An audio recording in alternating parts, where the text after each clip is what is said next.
Welcome to another episode of the House Huddle Podcast. Here are your hosts, Rob Schwartz and Justin Onayemi, two Bears fans who decided talking into a microphone was better than shouting at their television.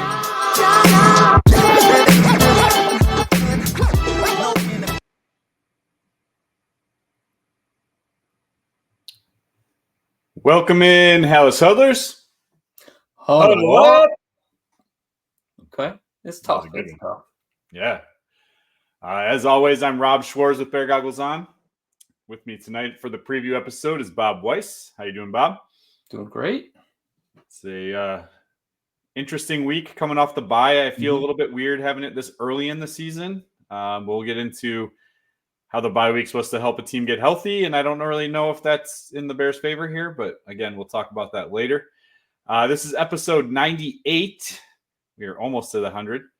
Episode 98. There's two names I think that stood out the most. Corey Wooten being one. Great guy. I've met him personally a couple times. Huge guy. Giant. Yeah, you and I have a story about Corey Wooten we could share. I don't know if it's worth it now, but and then the current 98 Montez Sweat. Yeah. Obviously, Montez Sweat's probably the best player to wear number 98 for the Bears. But there's some other interesting names here, real quick. Brian Robinson back in the 90s, and Mitch Unrein, Dustin Dvorak. A lot of interesting names at number 98. But I think at the end of the day, Montez Sweat, the guy's a beast.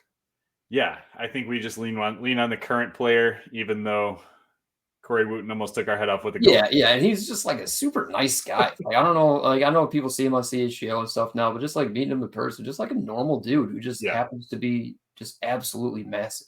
Yeah, and likes to play those lime green golf balls. Yeah, that's right. All right, well, as always, we're going to do news or noise. We don't have many for tonight because we kind of covered a little bit of it in our Sunday episode where we had our trio, and there was no game to cover. So we had a little bit of news or noise there. So we only have two for tonight. I'm going to throw one at you, and you're going to throw one at me. We'll both obviously answer, but I'll go first here. News or noise, Chicago Bears fans are excited to see Jayden Daniels is not likely playing on Sunday, giving the Bears a better chance to win the game. So I know you threw this on there. I know you said you had some interaction with it. I don't really know where your head is at. Yeah, it's all off of social media content that I took. I'm gonna go ahead and I know there's lots of different factions of Bears fans. There's the Bears fans who just like watching the Bears. There's the think of it in generality, right? I'm gonna go generally speaking and say that this is news, and most Bears fans really just want a W and their better chance to win against Mariota. So yeah, that's news. They just want to win. However, even those fans have got to just want to see a show, right? We want to see Caleb Williams versus Jayden Daniels. We want this matchup. Obviously we don't want to lose the matchup. We want to win that marquee matchup. But at the end of the day, I think Bears fans really just want to win, get in the playoffs, and get the W this week. Yeah, so we're going to differ on this one. I am going noise. I am going complete falsehood on this. I'm sure there are a small pocket of people who do think that way. And I'm going to actually bring a very personal story to this. I coach soccer. I think this is pretty well known. I coached two teams, but my oldest had playoffs this past weekend. It was a kind of like a tournament type situation. And the first day we had a doubleheader, single elimination. We had to win one game, went on to the next game, played the second place team, won that game in a shootout, went into it tied 2-2, ended up getting the win 5-4 in the shootout. The opportunity that we had was the first place team, who was undefeated and also made the championship, could not play the day that it was scheduled, which was Sunday. They could not play. I was told by our director, hey, if you want to, we can reschedule for Monday. Monday is the only day we have to reschedule because we have to turn these into lacrosse fields. It's over. I went to my players. I said, hey, this is the situation. What do we want to do? I have 17 kids. Only one of them wanted us to take the forfeit and become champions for the year, get the championship medal, and move on. 16 other players wanted to play that game, knowing for sure we were going to lose. And we did. We lost 4-0. Really should have been 2-0. But we lost, and we were going to lose. And I think it's just that mentality of you want to play the best. You want to prove that you're the best. You want to compete. Yeah, we want to see Caleb Williams show the Commanders, who have been all over social media blasting the Chicago Bears for once again taking the wrong quarterback. And it's just not the case. I think Chicago's defense would have made Jayden Daniels look at least more average in this game. I really wish it was going to happen. Every sign is pointing to, even though he has not been ruled out, that he is not going to play. I think more Bears fans would have rather seen the Bears attempt to beat the Commanders versus now likely getting a win. But I'm not gonna say it's a guarantee, because Mariota looked pretty damn good, and we'll talk about that later too. Yeah, I mean, that makes a lot of sense. Obviously, you want to always beat the best to be the best, like, of course. But right now, for where the Bears are at, I think we're just trying to stack wins, get to the top of this division. And if we happen to get a win in the, gain on the division this week, because we got to win because we played against Mariota, not Jayden Daniels, I think most people are going to be just fine with that. Yeah, I don't think I'm going to be mad if they win, right? I was just, like you said, looking forward to the show, looking for the competition, looking forward to, honestly, hoping to shut Commander fans up. Entertainment value, 100%. We want this matchup. I mean, they moved the game to, the national spot late in the afternoon, all this stuff. Like, we want that matchup. NFL wants that matchup. The country wants that matchup. The Bears want the win. Yeah. All right, I'll throw it to you now for yours. So, I mean, there's a lot going on with these two franchises, but I'll just sum it this way. Bears versus Commanders will be the new Colts versus Patriots for the next decade. So we did not discuss any of this, obviously, ahead of time. We did share what our news and noise were, but we didn't know where each other's heads were at, like you mentioned with mine. I am going to call this noise, and the only reason that I feel like it's going to be noise is the NFC North is just so damn dominant, where if you go back and you look at how dominant the Patriots were in the AFC East, like completely dominant. And I just don't see, even if Caleb Williams becomes a top 5 quarterback, I just don't see Chicago consistently like beating all three of these teams down every single year, being atop of the division, and then making it to the playoffs and hopefully finding the Commanders at some point and taking Jayden Daniels out, right? Because I wouldn't want it to be the opposite. I would not want the Commanders to be the top of the NFC East, and the Bears are the ones that inconsistently make the playoffs, like the Colts did, sometimes match up, and then constantly lose, because that would be downright awful. If I'm going to put these two in a category, I'm going to hope that the Bears are the Patriots, not the Colts. Although I wouldn't mind Caleb Williams. I'd be okay with the run like the Colts had. I wouldn't mind. Dominated their division. Caleb Williams can be Peyton Manning all he wants. Because in all honesty, from a talent standpoint, I still think Peyton Manning was a better quarterback than Tom Brady. Tom Brady just was a better, I don't even know how to call him, like a facilitator, and not like a system QB. He's just a facilitator. He knew exactly where to put the ball all the time, which kind of reminds me of what we're seeing with Jayden Daniels right now. Exactly. Just elite decision maker. Yeah. He's leading the league, by the way, Daniels, with 75, I think 0.2% completion percentage. Yeah. He's But I'm still leaning noise. I mean, I just can't. I'm kind of interested that you're kind of taking the rational approach here. I think I'm going to take the meatball approach here. I'm going to call this news. I mean, these two franchises are just in a very similar spot right now. These are both historic franchises. They both have a lot of rich history, a lot of rich tradition. Even that being said, their glory years were still back in the 80s. and they've just been trying to catch up since then. They've been really mismanaged with terrible ownership since then, but they both recently gone under a leadership change with the Bears, not necessarily ownership, but, with the new president coming in, completely changing the operation out there. And then they do have a new owner in Washington. They're both looking for a new stadium. They still don't know how that's going to play out, and even look at the coaching, like they both kind of have, let's just be polite, say seasoned defensive coordinators as their head coach. This is now the third year in a row that we played the Commanders. And then, they're obviously the big marquee point that would make this Colts Pats is first and second pick in the draft. Each team takes each one of the last two Heisman winners, and they both look like they are on their way to being very good NFL quarterbacks.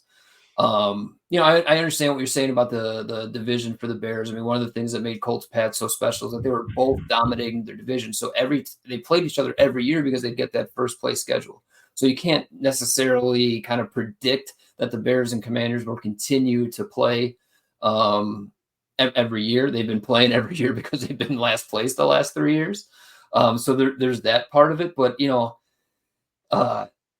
these two franchises really could be the future face of the NFL. I mean, the Packers with Jordan Love, good young cornerback, but the Packers are kind of always around, right? But they don't necessarily carry the NFL. The Lions look strong, right? But who really knows the longevity there? I'm not gonna knock the Lions' historic lack of success, knowing that we're also the Bears. I will. They're the Lions. It's literally like a verb now. Well, the Lions are just the Lions. They're doing Lions things. But I mean, you look out west and you look in the South, and there's really none of those franchises, unless I'm really just not thinking clearly, look like they're set up for built with the quarterback and everything for the next 8 to 10 years. They all look like they're just going to ride the regular ebb and flows of the NFL of being good and then bad and then good and then bad. So I just like the direction of these two franchises, and I just think it would just be. It's one of those things I just want it to happen. I want it to be this way. I think it would just be so awesome if that's just kind of the direction that, Caleb Williams, of course, is going. That's most important. But if there's somebody there pushing him the way Brady and Manning were pushing each other. All right. Well, I'm not going to, try to pick apart that philosophy. I can get behind it. I just a little bit disagree with it. That's all. Yeah, I mean, look, it's like I've said these things on other episodes where it's like I need to see it first before I tell you it's going to happen, and like this is the exact opposite. This is something I just want to happen so badly. But it would be great for the NFL, right? Yeah. It would be fantastic for the NFL because the whole clash between Manning and Brady was like a whole news story, like you said, for a decade. It doesn't seem like there is that now. I guess maybe a little bit with Mahomes and Josh Allen, but they're also in the same division. Yeah, and Mahomes is just so one-sided, and or same conference. Yeah, exactly. Like at least with the Colts Patriots, like the Colts would beat the Patriots every. I guess I should look at what the stats are, but certainly in the regular season they were really close to match, and then I think when they get to the playoffs, the Patriots had a slight edge, but they didn't play each other in the playoffs all the time. Right. So. All right. Well, we're going to take a quick break, but before we do, I want you guys to hit the subscribe button. I forgot to say this in the beginning. Please hit the subscribe button. We did not gain any followers since Sunday. We lost one, gained one, lost one, gained one. So please hit that subscribe button. Please share this with other people who like the Chicago Bears. You're talking Bears. Hey, have you heard about the House Huddle podcast? Please give it a listen. Hit that subscribe button. Leave us comments. We love comments. There weren't a lot in the last episode. In the comments. Let me know how strong my bear goggles are right now, thinking that this is going to be Colts Patriots for the next 10 years. Let me know. Yeah, and also let us know, are you excited for the Bears to not have to play Jayden Daniels, or would you prefer to see them beat Jayden Daniels? Give me that option in the comments. But if you do subscribe, you're automatically entered into a free jersey giveaway. Free Chicago Bears jersey of your choice. You're going to pick the player. Boom, we're sending it out. We just have to get to 750 subscribers. We've been hanging strong in that 670 mark, and I'd like to just get over that hump. Let's get to 700 and then downhill to 750. Also, if you are looking to bet on the NFL this weekend, please help support the show. Go to our sign-up page, sponsored by BetStamp at signupexpert.com/huddle, and you will find all of the sports books in your region with the best odds. and you'll find the best sign-up offers. You can go through those, sign up today, make some bets this weekend, and hopefully win some money. Just do it responsibly. All right, we're going to take a quick break. We will get back, and we will start discussing the actual game coming up this Sunday. For now, enjoy these ads.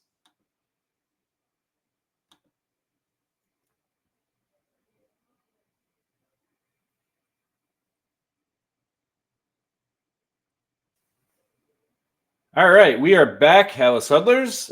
In the first part of the show, we did a little bit of news or noise. So, again, leave us some comments and see where you guys stand. Now we're going to get into the actual game this Sunday, Bears versus Commanders. And to start us off, as always, we're going to look at the injury report. I kind of hinted at this earlier.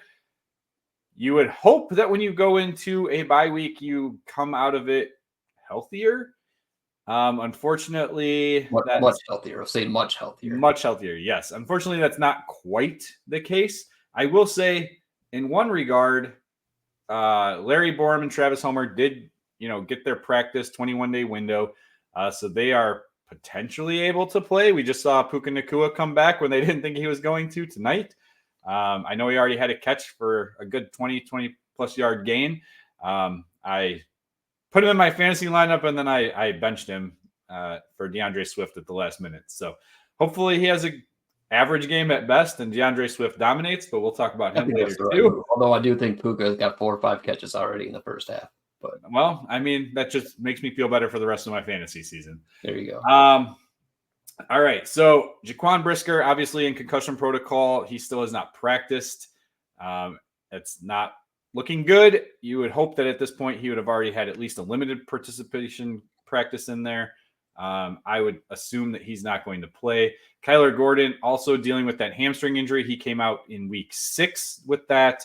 Also hasn't practiced. So I don't know. Hamstrings are always worrisome. They're tricky, right? Because they don't want you to, they can linger. We saw this a lot with Alshon Jeffrey back in the day, those soft tissue issues. So we'll have to see. Not having those two is going to be difficult. The good news, though, is Tyrique Stevenson has been a limited participant all week with his calf injury. So hopefully he'll be back. I think that'll be a huge loss if they don't have him. Terrell Smith looks like he might be coming back too. So we'll have a potential backup there in the secondary. So I think that's good. Other than that, no one else really stands out except for Scott Daly, who was dealing with a knee injury. I know they brought another guy in. I actually don't know if they signed him to the roster. I know they brought someone in to try. I know he's there. I don't know what that means. What the designation is for him to be allowed to be there, but not on the roster. Right. A tryout, but I don't know. I'll have to look into that more, but it would be nice to know that we actually have a long snapper and that Cole Kmet, although he did an okay job. Okay. Doesn't have to continue. He won special team player of the week. He did. Why? Because he scored 2 touchdowns. Correct. But I just want to know that we have a long snapper that is just specifically for that role. Patrick Manley, if you want to come out of retirement, I'm pretty sure you could definitely handle the job. I'm sure he still practices. I'm sure. I know he runs those camps. So Zacch Pickens also looks like he might be coming back. So they are getting healthier. It's just not some of your top guys that you would like to see in Jaquan Brisker and Kyler Gordon. Right. And Zacch Pickens, I think, is a guy who could come in. He's not going to play, tons of snaps, but play 15, 20 snaps a game and make an impact on, 4 or 5 of them. I think he's that kind of player. So I'm excited about seeing what he can do.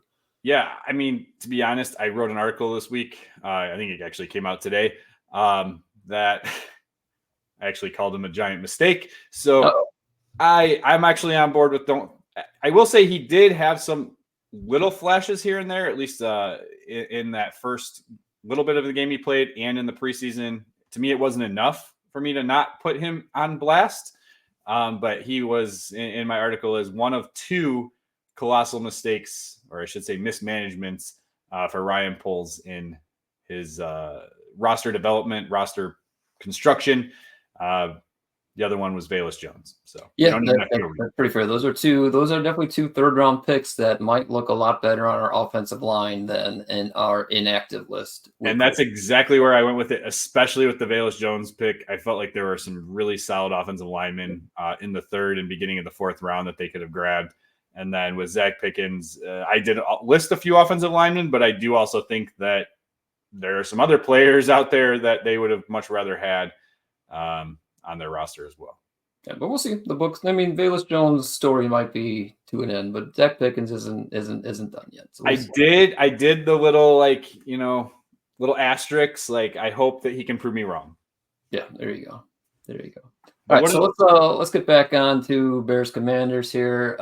Commanders injury list. So one of their really strong defensive tackles, Jonathan Allen, was placed on injury reserve last week. So we're not going to have to deal with him. So it's like the fourth opponent in a row where one of the defense we're facing strongest players is on IR. So that's nice to keep that streak going. And then they got a bunch of just questionable guys listed along their offensive and defensive line. I'm not going to go into them too much. But, I don't know who's going to play, who's not. But, if their lines are weaker, that's good for us. And I think there's one more play. Oh, Jayden Daniels. Jayden Daniels might not play. Has not practiced yet this week. We're not Washington Commanders insiders, so we can't really tell you all the intel. But all the things we seem to be hearing from the national media is that it is trending towards him not playing. Now, is that just the best smokescreen ever? And the Commanders know for sure that he's going to be playing, and doing the whole, withholding information until the last minute. We're just not going to know until Sunday. But it certainly looks like we'll be getting Marcus Mariota and not Jayden Daniels. Yeah. That said, Marcus Mariota is coming off a really, really good game. A really good game, and I'm not, discredit playing in the NFL is hard, no matter who you're going against. And we've been preaching this whole time. It's not just about winning; it's about how you win. So we can't necessarily discredit it. Exactly. So the Bears will be a different test for Marcus Mariota than the Panthers. A very different test. So if you don't know, maybe you're not a Commanders fan, maybe you don't, watch the NFL religiously, and you only watch the Bears, but Marcus Mariota came in against the Panthers last week, threw for 205 yards, 2 touchdowns with 132.4 QB rating.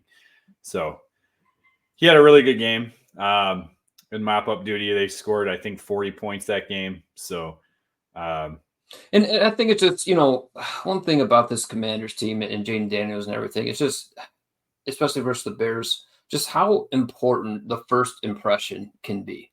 Jayden Daniels got off to a really hot start. Caleb Williams did not.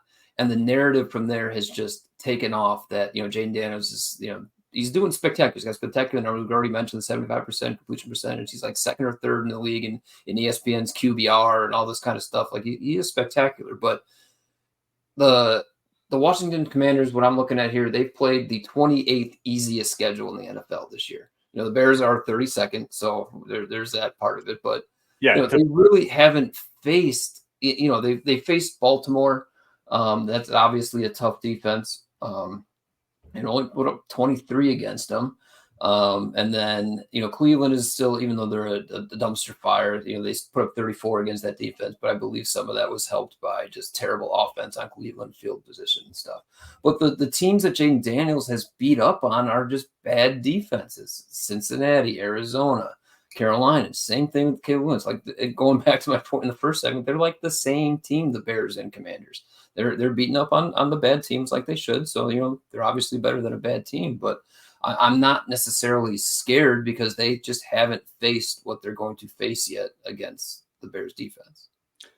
Yeah. So real quick to your point, neither team has beat a team with a winning record. Okay. So every team that they have faced has a losing record. The difference being that I feel like Washington's offense got off to a hot start, and their defense hasn't looked as good, where the Bears offense got off to a slow start, but their defense has looked elite. Correct. So it's almost like a reverse script here. But the Bears offense has been coming on strong. So I'm really hopeful that even if Jayden Daniels is playing, I'm still really hopeful that this Bears team can win. The one thing that it kind of reminds me of, and this might not be the best example because they are winning, but again, like you said, not against top competition. I don't know if anyone remembers when Chip Kelly first came into the league and he had that hurry up quick offense that first year. That was year. Nick Foles' rookie year, right? Yeah. And early in his career. I think it was early in his career. And wasn't it Sam Bradford on the team though too? I think Bradford had got hurt, and then Foles came in, and he had right. some crazy. Bradford was, I think, there for the touchdowns and one preseason, interception or something. Yeah, and I think Bradford was there in the preseason. I think they went like undefeated in the preseason. Like everyone's like, "Oh, watch out, watch out!" And they did have like some success early on because they were like that high-powered, quick offense. He wanted to get like 80 plays in a game, right? Like that's what his goal was. And you're kind of seeing, again, I'm not going to compare it exactly, but like you're kind of seeing that quick, fast pace, get the ball out quick. I think we talked about this before. Maybe this was off the show, but like Jayden Daniels is throwing the 5th most attempts to his first read.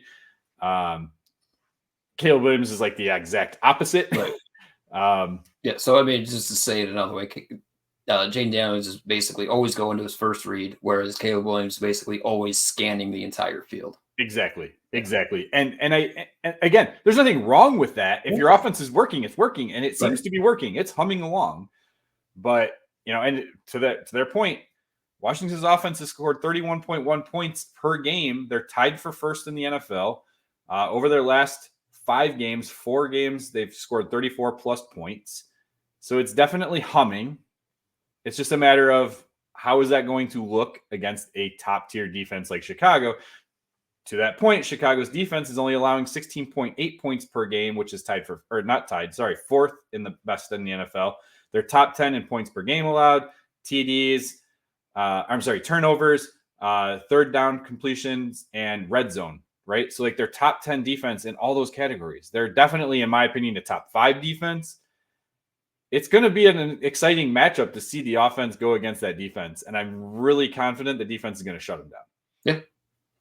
Absolutely. I mean, you always look at the matchups. You look at the matchups. I think the Bears offense is better than the Commanders defense, and I think the Bears defense is better than the Commanders offense, right? So yeah. So I have some just like quick matchup stuff. I don't know if you. Sure. Yeah. Let's go through it. This is good All stuff. right. So the Chicago's defensive backs. I know we talked about Jaquan Brisker. We talked about Kyler Gordon being hurt. That really sucks.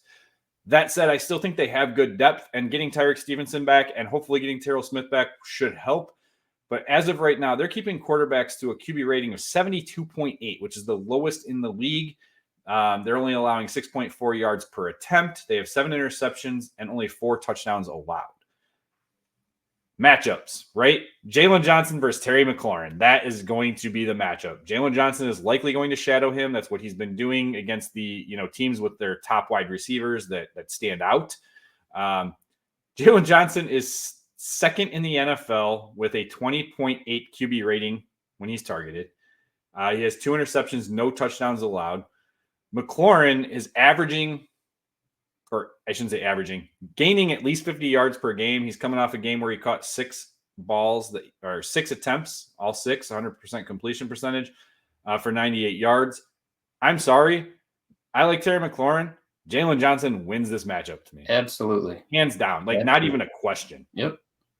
That said, one area that they are going to struggle, I think, which is shocking to me because in the past, the linebackers have been really good against pass coverage. This year, not as much. They've been a little bit weak against the tight end. The Bears linebackers are giving over 100 grading to tight ends. When tight ends are targeted, they're giving over 100 rating to the quarterback. And now they got Zach Ertz, who I know is a little bit older. All right. He's kind of bounced around a little bit since Philadelphia. He's not that same guy that we once saw that, was on par at one point with Travis Kelce. That said, I think he's going to be a threat. He's going to be a threat. And that's one area where I think they could struggle. The other area I think they might struggle is their run defense. Chicago is giving up 4.6 yards per carry. That's tied for 18th worst in the league. Washington's averaging 165.4 yards per game. That said, if Jayden Daniels doesn't play, Daniels is averaging over 50 yards per game rushing. Mariota's got some wheels too, but nowhere near. Yeah, it's not the same dynamic. It's just exactly. It's not. And the Commanders' running backs have been pretty successful this year too. It hasn't just been Jayden Daniels carrying that rushing offense. No, Brian Robinson is a legit threat, right? Yep. And Austin Eckler, still Austin Eckler. They got a third running back who's been making McNichols, I think, has been making plays. Oh, yeah, McNichols, yeah. So, I mean, if the Commanders are going to keep this game, close with the balance, it's probably going to be on the ground with them. Yeah. Yeah, that was it. I think the defensive line is going to have their hands full against this Washington offensive line. It's a pretty solid offensive line, even though there's not like some huge names out there, right? Like, but it's definitely a legit offensive line. A couple former Bears over there, but is Charles Leno still there? Is he still there? For some reason, I think he is. I think he's still their left tackle. I'm going to look it up right now. I'm looking at it right now too. But no, I know they have Cornelius Washington, who used to be in Chicago. Yeah, but again, the offensive line is just solid players up. They're not Washington. Lucas. No, Cornelius Lucas took over for Charles Leno. Gotcha. I think did Charles Leno retire? He might have, or just nobody signed him. But yeah. Honestly, Charles Leno is basically Braxton Jones.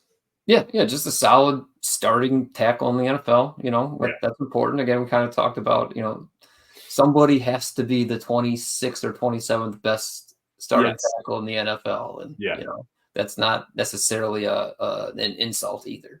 Right. I think more it's not necessarily that their offensive line is that good. I think it's just because they are going to their first read so much and they're getting the ball out so quick that you don't have the amount of time. That said, Daniels was sacked 15 times before he was hurt. So it's a little bit over 2 sacks per game. Mariota did take a sack last week as well. So you can get to them. It's just it doesn't happen as often. In comparison, for those of you who want to know, Caleb Williams has been sacked 20 times. So that's really all I have for matchups. I think like you said, I think you hit it on the head though when you say Chicago's defense is better than Washington's offense, and I think Chicago's offense is better than Washington's defense. It's certainly trending. Like, we still can't discount those 2 terrible games. Like if those just like reappear, like who knows? But if you're talking about where the Bears offense is trending versus where Washington's defense basically has been pretty consistent all year, like the Bears are better than, Bears offense better than Washington defense. So 100%. So that brings us to prediction time. Yeah. Where do you go on this one? So I've been kind of surprised at myself this whole episode being like just so pro Bears, I guess. Usually I try to be a little bit more level-headed. So the spread right now, the Bears are actually favored 1.5 points on the road. So that's tells you something. And, the Mariota versus Jayden Daniels definitely is impacting that spread, but maybe 3-4 points. So, I mean, the Bears would only be a 1.5, 2-point underdog if Daniels was playing. And then the over-under is 43, which is actually kind of a low total. So I think that's showing a little bit of respect for the Bears defense, but still a little bit of lack of respect for the Bears offense.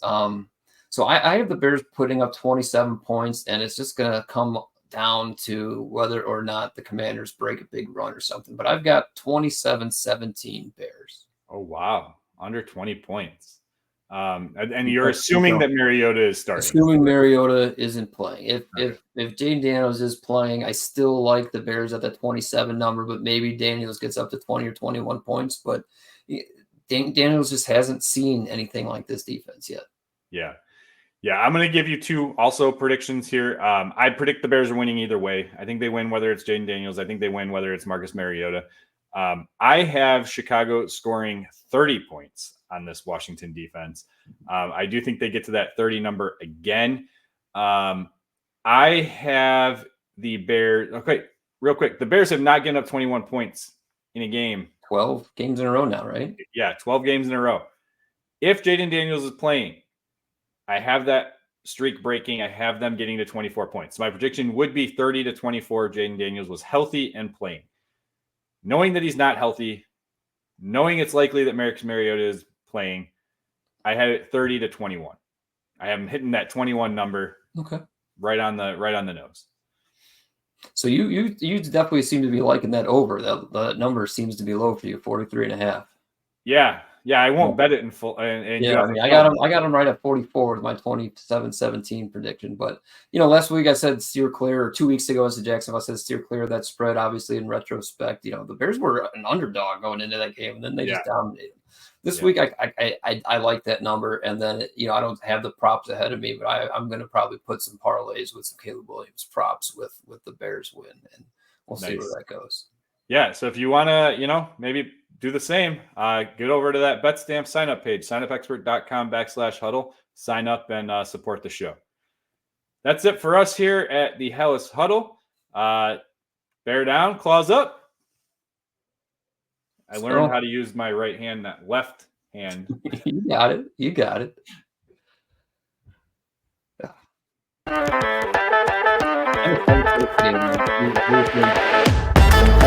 Yeah.